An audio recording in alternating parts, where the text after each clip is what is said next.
Krishna, Hare Krishna, Krishna Krishna, Hare Hare, Hare Rama, Hare Rama, Rama Rama, Hare Hare.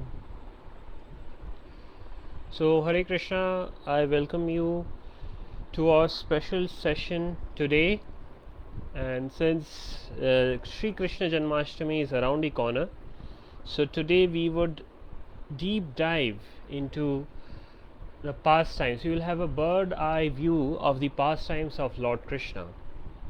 And for that, what I have done today is I have selected the summary verse of the pastimes of Lord Krishna from Srimad Bhagavatam.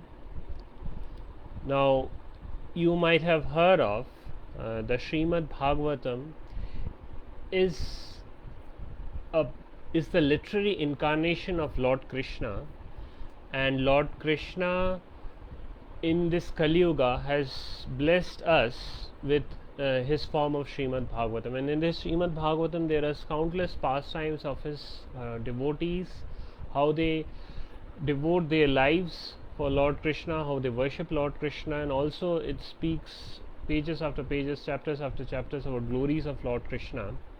So this particular verse is from the 10th canto of Srimad Bhagavatam. So this 10th canto has 90 chapters, 90 chapters, and all of them are about the pastimes of Lord Krishna, starting from his appearance till the point he concludes his pastimes on this earth. So all the pastimes of Lord Krishna are there in these 90 chapters, and this verse is from the 90th chapter, and this is one of the concluding verses, and this verse summarizes all the pastimes.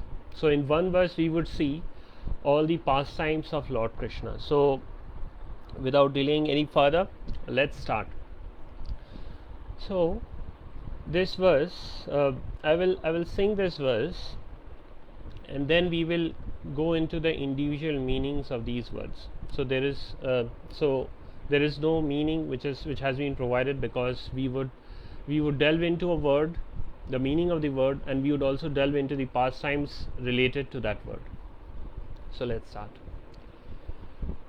Jayati Jananivaso Devaki Janmavado Yaduvar Parishad Sver Dorbhirasyan Adharmam Sthirachara Vrijinagna Susmita Sri Mukhena Vrajapura Vanitanam Vardhayan Kamadevam. I'll do it 2 more times, so 3 times auspicious, so let's do it.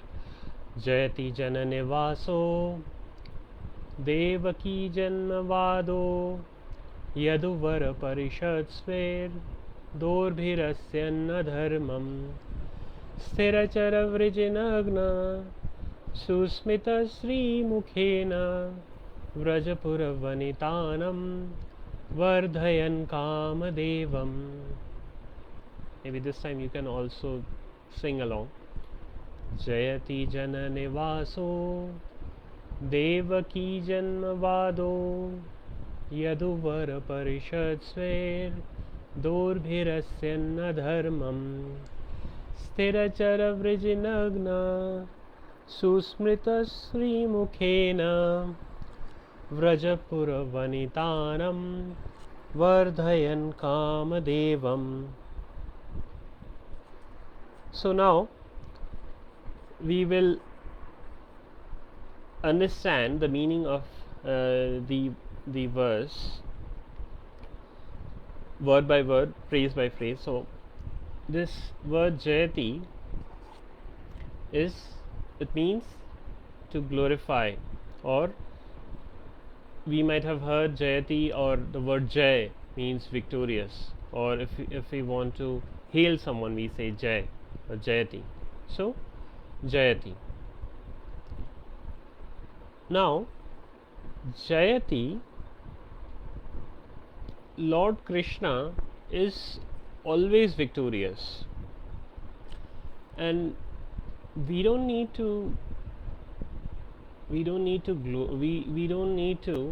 or it's not that only if we glorify he will be victorious. He is always victorious, but when we glorify him, we get the credit. So that's why it is very important. So this very first word Jayati is to glorify Lord. Now the next, the following phrases. So the Jana Nivaso is an adjective which describes Lord Krishna, and in short while we will understand what are the meanings of Jana Nivasa. Then similarly Devaki Janmavada, it's another adjective describing Lord Krishna's birth.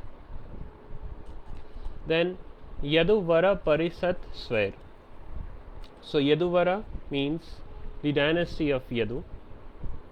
Parishat means the associates of the associates. So Yaduvara Parishat. So whom is accompanied by the Yadu dynasty. And Swair Dorbhir Asyan Adharmam.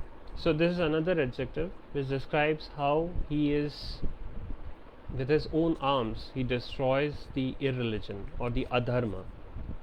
And Sthirachara Vrijanagna Susmita Sri Mukhena.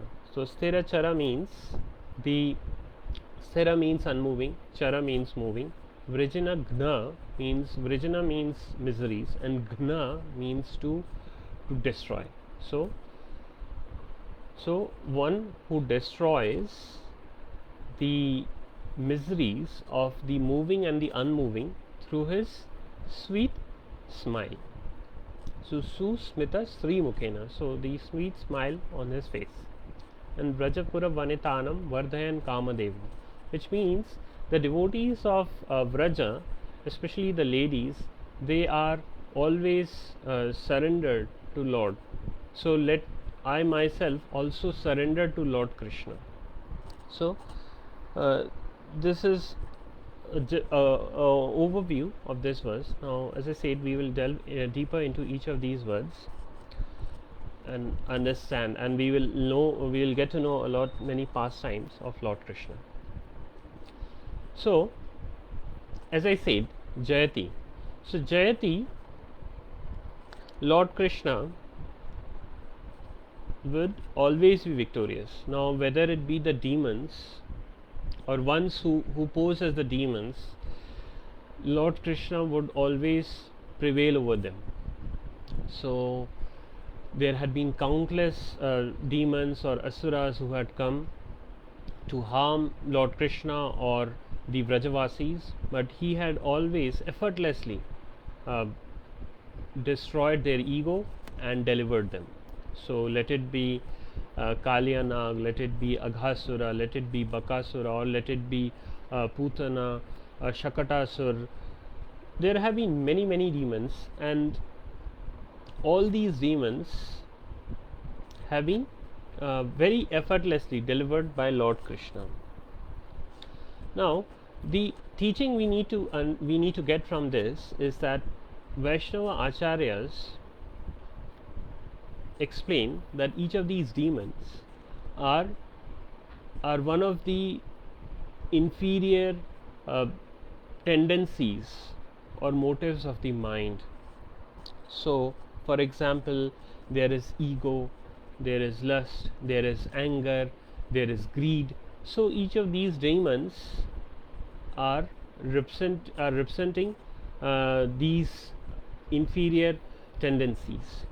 So the teaching is that if we want to get above these inferior tendencies of our lives, if like greed or anger or jealousy, So if we want to get over these inferior tendencies, then we have to take shelter of Lord Krishna. And when we take shelter of Lord Krishna would assist us to destroy, to pulverize these inferior tendencies of our life. So there is no other way. Hence, we have to take shelter of Lord Krishna. Now, the another meaning of this word Jayati is he is victorious over the demigods as well. So,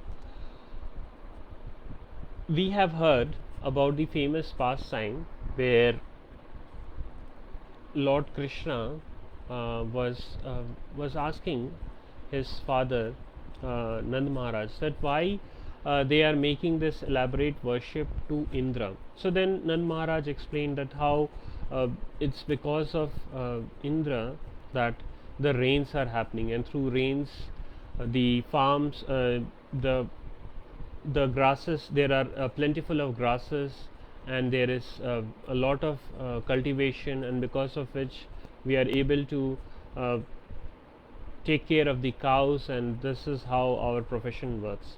So then Lord Krishna gave him an argument that these rains happen everywhere. So the rains happen over Vrindavana, the rains happen over mountains, the rains happen over the seas. So the seas or the mountains, they don't worship Indra, but still the rains happen. So in this way, Lord Krishna persuaded Nand Maharaj to not make the offering to Indra. Rather, he said that we should make the offerings to Govardhana. And Govardhana, because the Govardhana, if you have gone to Vrindavan, you will still see that Govardhana is a very large chain of hills, and in those days it used to be very gigantic, but with the passage of time, the height of the the Govardhana hill decreases, but that's a different pastime. But anyway, Lord Krishna encouraged Nand Maharaj to worship the Govardhana, and this angered Indra, because Indra felt that his worship had been taken away, and he caused enormous amounts of rain, thunder, storms over this area of Vrindavana. But Lord Krishna effortlessly picked up this Govardhana on the smallest finger of his left hand, and he kept it as it is for 7 days effortlessly. So again he showed that how supreme Lord Krishna is. He prevails over every other demigod, and thus whoever surrenders to Lord Krishna is protected from even the wrath of the demigods. So this is another teaching we get from this word Jayati. Then we would also see that Jayati means that he who conquers the hearts of his devotees. So here there is a very famous pastime, or a group of pastimes, and which we commonly know that Lord Krishna in his childhood used to be very mischievous. He used to go to the houses of different cowherd folks who were living in Vrindavan, and he used to go there. He used to steal butter, and that is the general understanding we have. But Vaishnava Acharyas explain that these cowherd men and women, they are not ordinary people. They are very exalted devotees of Lord, and that is why they had been given a chance to directly reciprocate with him in this pastimes when Lord Krishna appears. So these exalted devotees, they always used to pray that may Lord Krishna come to my house and accept these products: milk, ghee, butter, curd, etc. Because these were the products they used to make. So they wanted to offer all of these to them, to Lord Krishna. And this is how they used to surrender themselves to Lord Krishna, because these were the only things they used to make for profession. And Lord Krishna used to go to their homes, and he used to steal the butter, and he used to feed them to the monkeys. He used to feed them to the cattle. He used to feed them to his friends, and he used to do different kinds of mischievous things. So once in the home of a gopi, a cowherd woman, he goes, he steals the butter, and he feeds to his friends, and he feeds to his monkeys, and he keeps feeding the monkeys again and again. And then the monkeys started saying that, "Oh Krishna, I cannot take it anymore, my stomach is full." Then Lord Krishna would say to the cowherd woman that, "Oh, this butter is so horrible in taste that even the monkeys are not accepting it." So this is how he used to make fun of the cowherd woman and the butter. And then another day he used to go to another home, and he used to steal butter. And if he couldn't find the butter, then he would, if there are small children who are there in that house who have been left unattended by the parents, because the parents are either outside home, they are doing some work, and the baby is lying inside sleeping, and if Lord Krishna and his friends couldn't find the butter, then they used to pinch the child so that this child would start crying. So because Lord Krishna is saying that, because you haven't provided me butter, then your children should suffer for that. So this way he used to make various mischievous things. He used to do all these naughty things at the homes of the Vrajavasis. And Vrajavasis wanted to discuss these things. They wanted to relish these pastimes of Lord Krishna, and that is why every day they used to, especially the cowherd woman, they used to go to Mother Yashoda, and they used to complain that, "Oh, Lord Krishna has stolen butter from my house. Oh, Lord Krishna," the other gopi would say, "Oh, Lord Krishna had pinched my child." Then other gopi would say, that is not much. He has because he couldn't find the butter in my house, he had passed urine in my home. And in this way the gopis, they used to always come to Mother Yashoda, and they used to complain. But externally it's a complaint, but internally they were relishing the pastimes of Lord Krishna. Because for a devotee, whatever Lord does to him, whatever way the Lord reciprocates with the devotee, it's a thing to be relished. So externally they are complaining, but internally they are relishing these pastimes of Lord Krishna. And the Vaishnava Acharyas also give a further insight that the butter is a pure devotee's heart. So now we know that how butter is crystal, it's pristine white, okay, and thus a devotee's heart is also it's fully white. That means it is free from any malice. And then the butter is too soft. So a devotee's heart is also soft, because the devotee's heart is compassionate. A devotee's heart is always is aching to see someone else in misery, someone else in ignorance of this material world. So this butter is the devotee's heart, and Lord Krishna used to go, because these devotees, these cowherd men and women, were great devotees of Lord Krishna. So Lord Krishna used to go to their homes to steal that butter, to steal their heart. So this is another insight which we get from this pastime, and we also get to know how Lord Krishna is prevalent over every living being. Let it be a demon, let it be a demigod, let it be a devotee. Lord Krishna is the ruler of everyone's life. He is a ruler of everyone's heart. So this is how we are glorifying Lord Krishna. Now moving on to the next phrase, which is Jananivasa. So Jananivasa has multiple meanings again.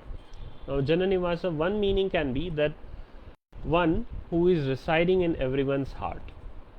So Jayati Jananivasa means we are glorifying one who lives in everyone's heart. So again, scriptures say that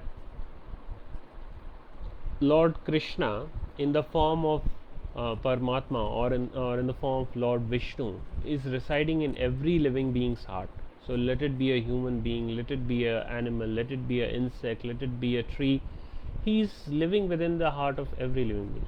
Let it be a devotee or let it be a non-devotee. He is residing in every living being's heart. So this is one of the meanings of Jananivasa. That means one who is living or residing in the heart of every living being. Now there is a wonderful insight to this as well, that for pure devotees, Lord Krishna is residing or taking a different form for each of his pure devotees. So for Hanumanji, who is Ram Bhakta Hanuman, for him the Lord is Ramchandra, Ayodhyapati Ramchandra. So in his heart, we know there was a famous pastime of Hanumanji who tore apart his heart, and then everyone witnessed that Lord Ram, Mother Sita, and Lakshmanji are residing in his heart. So similarly, the different devotees of Lord, the pure devotees of Lord, they worship Lord in different moods. Then for example, Mother Yashoda is always she knows no one else other than Krishna. Also, more importantly, Mother Yashoda even doesn't think her child as the Lord. She doesn't want to think that, she doesn't even knows. I mean, this is one of the potencies of Lord, that Lord doesn't lets his pure devotee knows that he is the Lord. So that's why Mother Yashoda always used to think Krishna as his son, as his dearmost baby. She always used to think about Krishna. Whenever he used to go outside in the fields to graze the cattle, with his friends outside for playing, she was always in constant agony that the forest of Vrindavana, there are thorns, there are bushes, there are pebbles. My Krishna would get hurt, or there are monkeys who can scratch him. So always Mother Yashoda was in deep agony, but through this deep agony she was always remembering Lord Krishna. And this is why Lord Krishna was attracted to reside not as Paramatma but Swayam Krishna within her heart. And then there are other devotees of Lord, like Prahlad Maharaj, about whom we have heard a couple of months back, that Prahlad Maharaj used to worship Lord Vishnu, and he was such a ardent devotee of Lord Vishnu that when his father Hiranyakashipu wanted to kill him, at that point of time Lord Vishnu appeared and saved Prahlad Maharaj. So in this way, although Lord Krishna resides in everyone's heart as Paramatma, but in the devotees of heart, in the heart of the in the hearts of the devotees, he resides himself.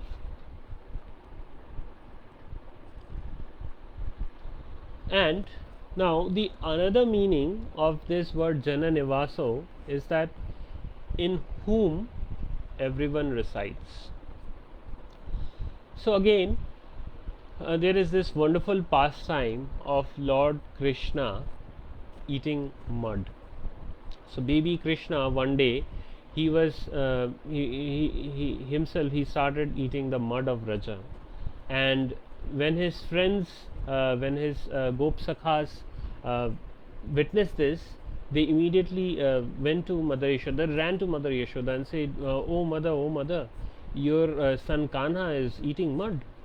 So she was astonished, she was disturbed that her Nandalala, her dearmost child, is eating mud. She is preparing all these wonderful dishes, curds, mithais, buttermilk, and ultimately his Lala is eating mud. So she was very much disturbed. And then even Balramji, or Lord Krishna's elder brother, also reported the same thing to Mother Yashoda. So Mother Yashoda ran and grabbed Sri Krishna, Kanhaiya ji, and she started asking that why do you eat mud? And then for some time Lord Krishna was just because he was still chewing the mud, so for some time he was trying to respond with his eyes, with his glance, that no, he was not eating. But then once he had eaten the mud and he swallowed all the mud, then he thought, then he gave a counter argument that if you think that I have eaten the mud, then okay, please look into my mouth. So Lord Krishna had thought that maybe Mother Yashoda won't look into her mouth, but Mother Yashoda just grabbed her and then tried to see what is there in Lord Krishna's mouth, in Nandalala's mouth. So then, within the mouth of Lord Krishna, she started witnessing a beautiful and unimaginable diorama of the entire universe. So first she saw how there is all the Govardhana mountain, the cows, the pasture grounds of Raja, all the Gop Sakhas, all the cowherd men and cowherd women in the mouth of Lord Krishna. Then she saw how they are all the different universes are there in the mouth of Lord Krishna, how they are manifesting from Lord Krishna himself, and how they are again merging back in Lord Krishna. Then she saw the entire, in this way she saw the entire universe, all the living beings within the mouth of Lord Krishna. And finally she also saw that she is seeing within the mouth of Lord Krishna, that she is seeing within the mouth of Lord Krishna. So it was like a cyclic thing she was witnessing, that she was seeing herself within the mouth of Lord Krishna, and within the mouth of Lord Krishna she is seeing that she is again checking the mouth of Lord Krishna. So in this way she fainted to see these amazing images of the entire universe, these visuals. She was very much astonished. So in this way we can understand that how within Lord Krishna himself the entire universe is manifesting. All the living beings, whether all the inert objects, everything, every little, from the smallest grain of dust till the biggest planets, to the entire constellations, everything is within Lord Krishna. So this is also how we understand Jana Nivasa, in whom everything is residing. So when people argue that where is Lord Krishna, or where is Lord, we cannot see the Lord, so it is like it's pure foolishness, because one way to, if they want to visualize this, is like a child in the womb of a mother. So a child, everywhere around the child is the womb of the mother. So the child in his ignorance can say that, oh, where is the mother? I cannot see the mother. But it is his pure ignorance, because he is within within his mother. So that's why he cannot see it. But that doesn't mean that his mother is not existing. So similarly, Lord Krishna is within Lord Krishna, we all of us are existing. So in this way we can always remember Lord Krishna. We can always think that or the teaching we can get from this verse is that Lord Krishna is there in every living being, in every inert object. So in this way we can see Lord Krishna everywhere, and we can always think about Lord Krishna. Whatever things happen in our life, we can always think it to be a mercy of Lord Krishna. Whatever way people behave, whatever way their externalities appear to be, we should always think that within that particular person or within that particular living being there is Lord Krishna. So in this way we can always think of Lord Krishna, and in this way when we always think about Lord Krishna would also as we understood that gradually Lord Krishna would reside in our heart. So this is teaching which we can get from this particular phrase of Jana Nivasa.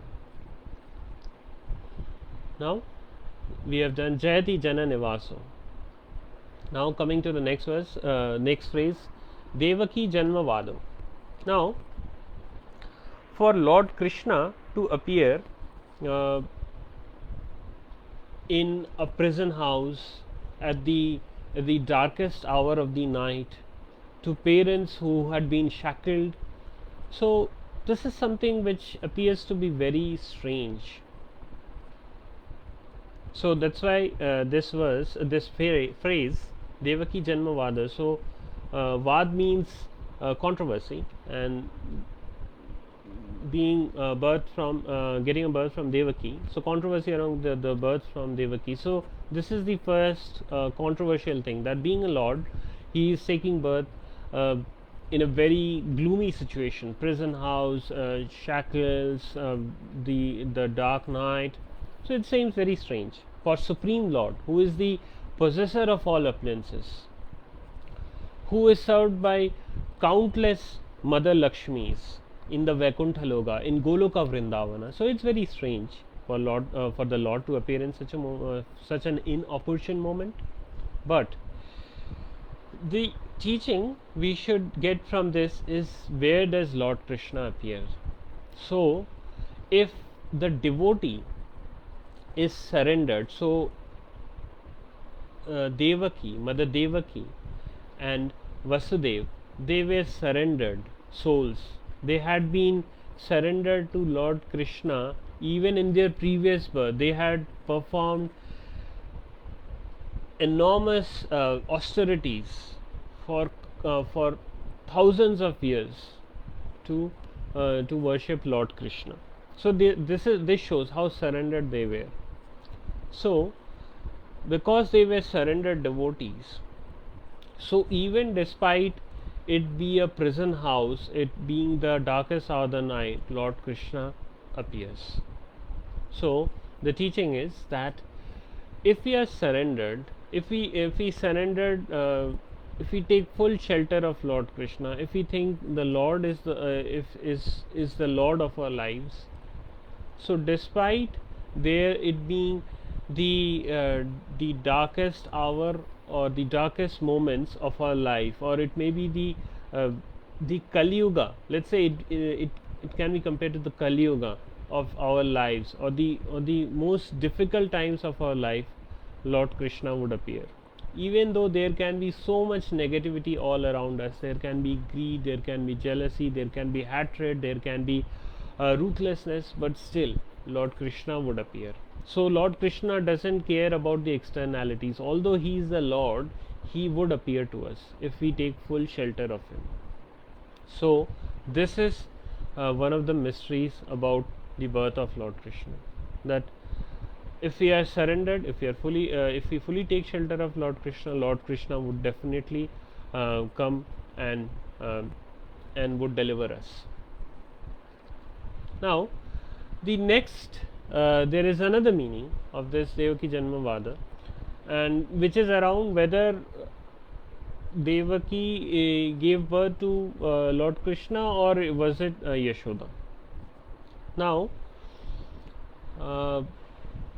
Vaishnava scholars give a very wonderful insight to this, especially Rupa Goswami, one of the stalwart disciples of Sri Chaitanya Mahaprabhu.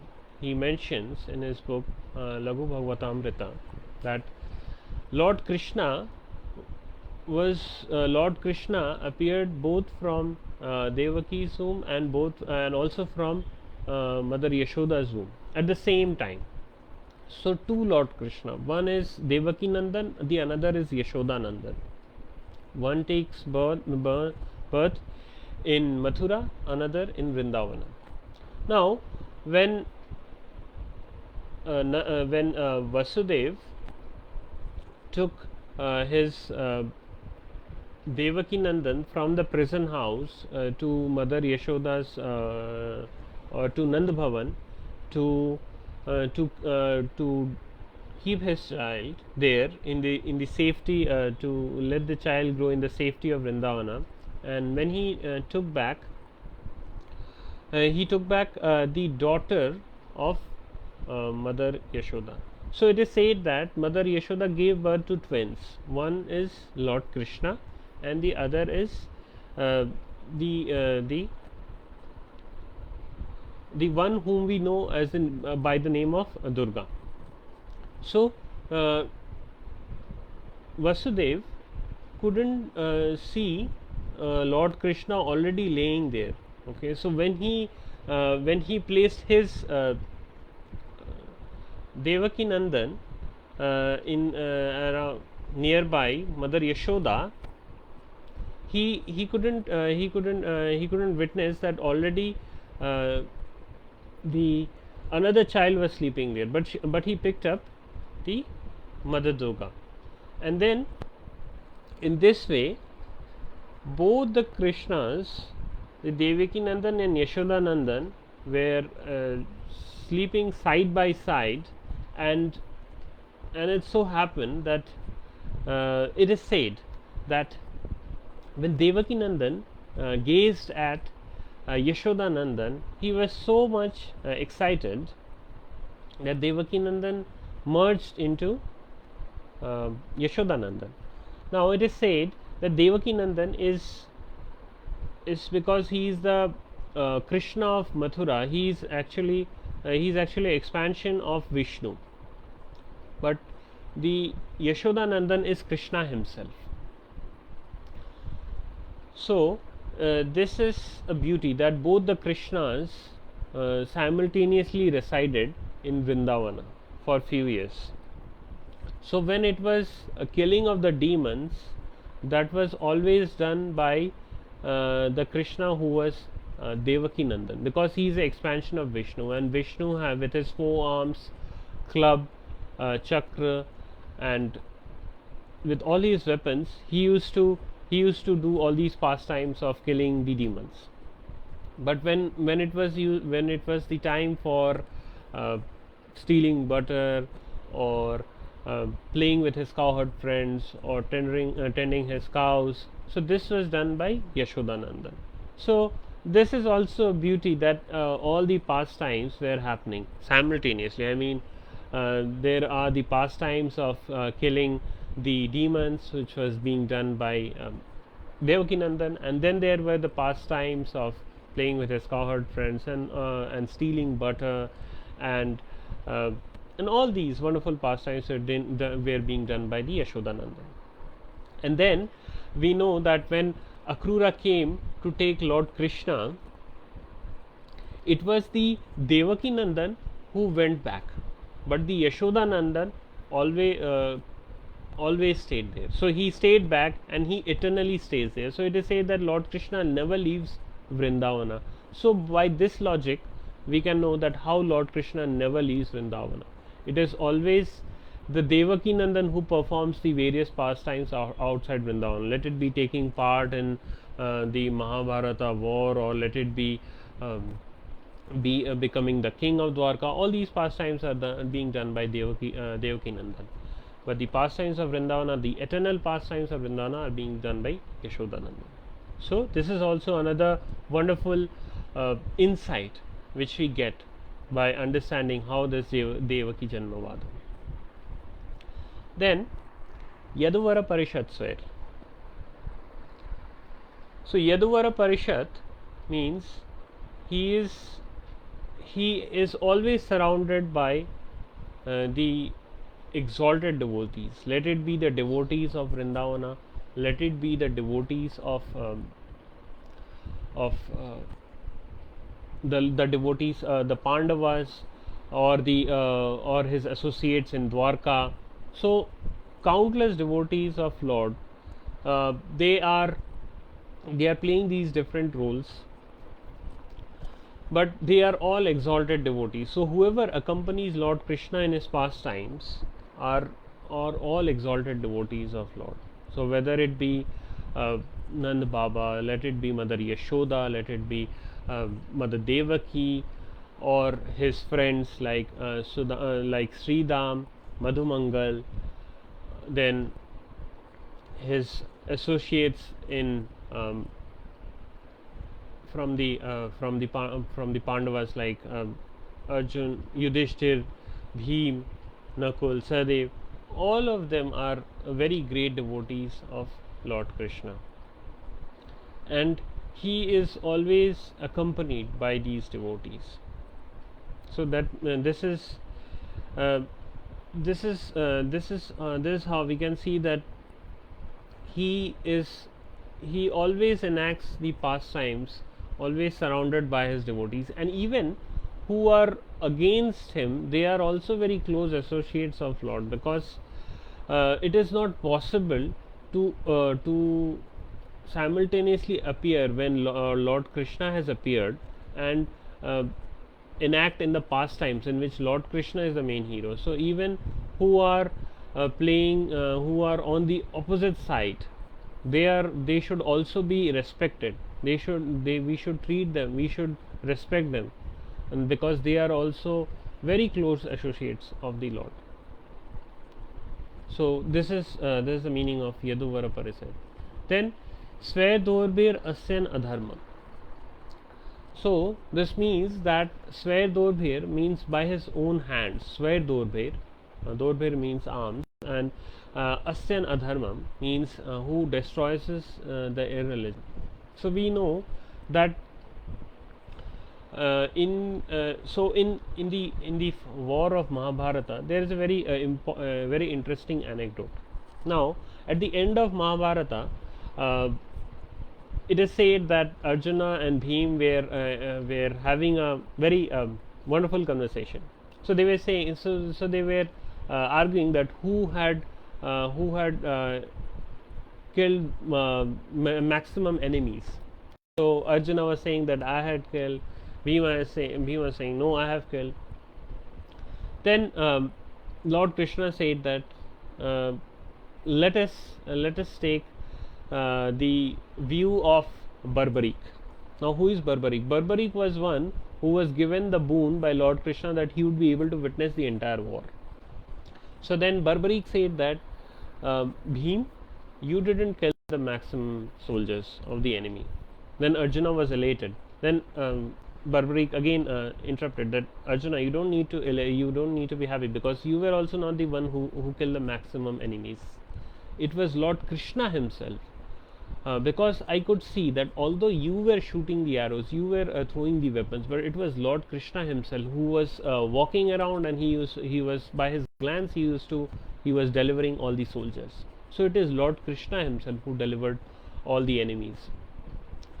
So what we understand here, that Lord Krishna, by Lord Krishna's presence, all the adharma would vanish, all the adharma would be delivered. So also Lord Krishna says that yada yada hi dharmasya glanir bhavati bharata adbhutanam adharmasya tadatmanam srijamyam. So whenever there would be a decline of religion and whenever the irreligion would prevail, Lord Krishna would appear. So we can with full confidence take shelter of Lord Krishna, and it can be rest assured that all the adharma that is there, whether it is within us, it would be easily delivered if we take shelter of Lord Krishna. So Sway Dorbhir Asan Adharma. So he destroys all irreligion, all misconceptions, all ignorances, if we take shelter of him. Then Sthirachira Vrijinagna Susmita Srimukhena. So that means that he destroys the distress of all the moving and the non-moving. So in the past few slides, we came across those various pastimes where how Lord Krishna delivered all the demons, how Lord Krishna took care of his devotees, how Lord Krishna always protects his devotees. He always appears to take care of to protect his devotees, to help, to give shelter to his devotees. So let it be Prahlad Maharaj, let it be Mother Draupadi, let it be Arjuna, let it be Yudhishthir Maharaj, let it be all, you count as many devotees as you want, but you would see always Lord Krishna has been helping or taking care of his devotees whenever they were in distress, whenever they called for, whenever they surrendered themselves to Lord Krishna. So he always take care of his devotees. And also now we see that through these pictures we see how Lord Krishna is, through his wonderful smile, he is just giving pleasure to all these animals, to peacocks, to deers, to cows, to birds, to everyone. So just by his wonderful smile, once he gazes at someone, they are wonderstruck, they are awestruck, they completely forget everything else. So this is the beauty of Lord Krishna. This is the beauty of Lord Krishna's gaze, his smile, that whenever who looks at him, whenever who meditates upon him, all his miseries are destroyed. So we should also take shelter of Lord Krishna. We should also focus on Lord Krishna's gaze. When we go to the temple, we should spend some hours looking at Lord Krishna. We can, and at that moment we can recollect all the things, all the pastimes we have heard about Lord Krishna. And this is how, when we do it again and again, and we would see that how the miseries of our life are slowly withering away. Then finally, Vrajapura Vanitanam Vardhayan Kamadevam. So the Vrajapura Vanitana means the cowherd women of Vraja. So again, the Vaishnava Acharyas consider that the greatest devotees of Lord Krishna have been those cowherd women, the gopis, because of their unalloyed shelter towards Lord Krishna. And they had not only in this Leela with Lord Krishna, even in their past countless lives, they have performed countless austerities. They have performed yajna, they have done tapasya to worship Lord Krishna, because their only goal in their countless lives had been to worship Lord Krishna. So that's why they are considered as the topmost devotees of Lord, and their only hope in the life is to keep on increasing their surrender towards Lord. So Vardhan means keep on increasing their shelter towards Lord Krishna. Or here Lord Krishna is being termed as Kamadevam because he is attracting all the minds and the hearts of all the devotees, and that is why he is being termed as Kamadevam. Now this Kamadevam means he is the one who increases the devotional the devotional attitude or the devotional desires towards him. And because devotees are attracted towards him, so let it be women, let it be men, let it be children, we see people thronging to temples. We see in the ancient temples of Vrindavana, or you see in Jaipur, or in the northwestern area, we see people simply thronging to Lord Krishna's temple. Also in the other parts of the country where different forms of Lord Krishna are worshipped, people see whether we go to Tirupati Balaji, whether we go to Pandharpur, whether we go to any other temples of Vishnu, the devotees are thronging to the temples. They are always eager to worship Lord Krishna in a way or other possible. So because Lord Krishna is attracting their hearts, so to the degree their hearts are attracted, their minds are attracted, they are free from the sinful tendencies of life. Because Lord Krishna is the reservoir of all qualities, so when one is attracted towards Lord Krishna, when someone is attracted to the Supreme God, then his attachment to the lower things would wither away. So that's why he is the most worshipable. To worship him is the topmost desire that we should cherish in our lives. So that's why he is being worshipped here as Kamadevam.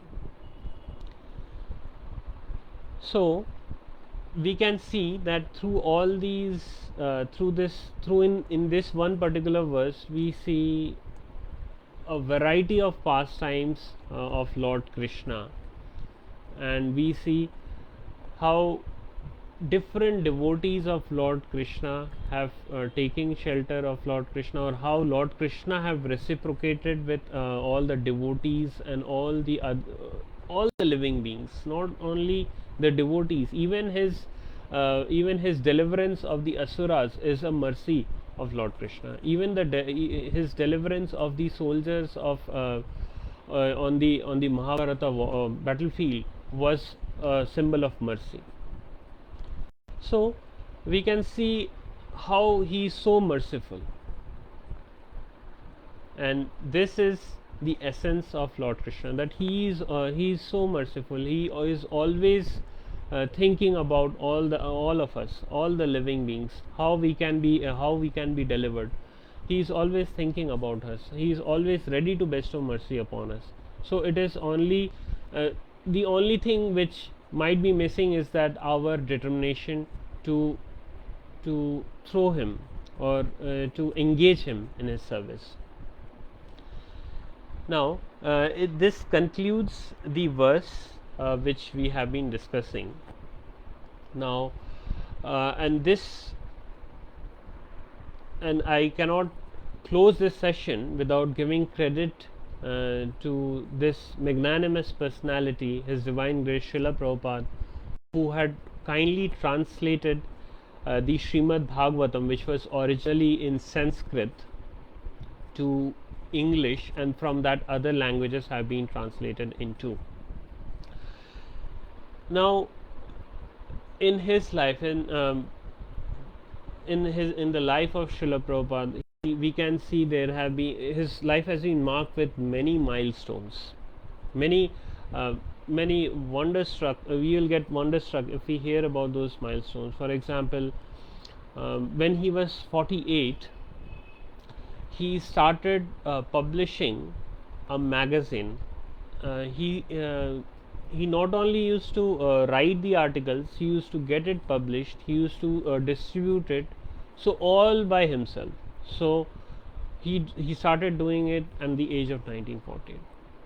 Then while he was distributing books, he was also translating the Srimad Bhagavatam volume by volume. And then in 1965 he went to USA, and that too his trip was sponsored by the owner of a cargo company. And we can visualize that how difficult it would be for a person of such an advanced age, at 69 years of age.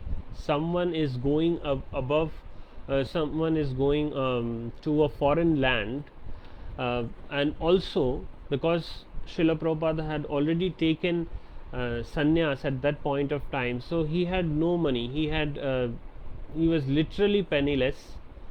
He had no support. He had no moral support. He had no support from any friends or acquaintances or associates.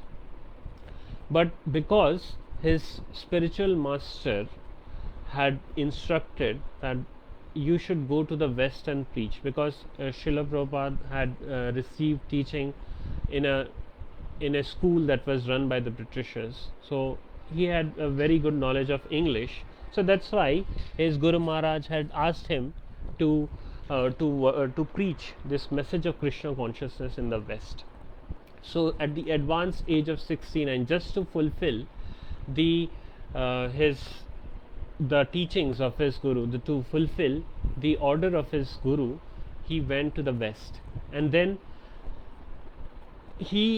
because he had no resources, the thing which he started with the preaching was, he used to go to the parks and he used to chant this Mahamantra, Hare Krishna, Krishna Krishna, Hare Hare, Hare Rama, Rama Rama, Hare Hare. So he used to chant, he used to gently sing this Mahamantra, and gradually this Mahamantra, because it was being sung by a very great devotee of Lord Krishna, it attracted hearts of millions and millions of people, and out of these millions of people, there were some people who got so much attached to this movement that they left all their old ways of life. We know in West how people live, they live a very different life, so they left all their past ways of living, and they fully dedicated their lives to Srila Prabhupada, and they became so enthusiastic. They started preaching this movement. They whatever they understood, whatever they gathered from Srila Prabhupada's words, through his teachings, through his lectures, they preached it to the people in different countries, in different continents. So these disciples, these enthusiastic disciples, they went to different parts of the country. They started opening up centers. They started inviting they invited people all around. They enthused other people to join the movement.